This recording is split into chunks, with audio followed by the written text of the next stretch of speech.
आगामी जिल्हा परिषद आणि पंचायत समितीच्या निवडणुकीच्या तोंडावर शेतकरी कामगार पक्षाला लागलेली गळती थांबण्याचे नाव घेत नाहीये।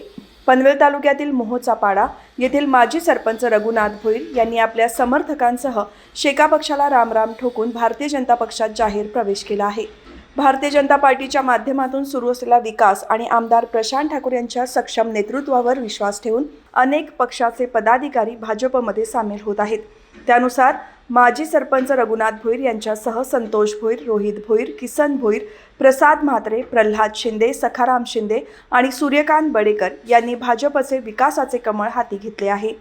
या सर्व प्रवेशकर्त्यांचे भाजपचे उत्तर रायगड जिल्हाध्यक्ष अविनाश कोळी आणि राज्य परिषद सदस्य अरुण शेठ भगत यांनी पक्षाची शाल देऊन त्यांचे भाजप परिवारात स्वागत केले। यावेळी भाजपचे जिल्हा सरचिटणीस तथा पनवेल महापालिकेचे गटनेते नितीन पाटील, तालुका उपाध्यक्ष संजय पाटील, अनुसूचित जाती मोर्चाचे जिल्हाध्यक्ष अमित जाधव यांच्यासह अनेक पदाधिकारी, कार्यकर्ते आणि मान्यवर उपस्थित होते।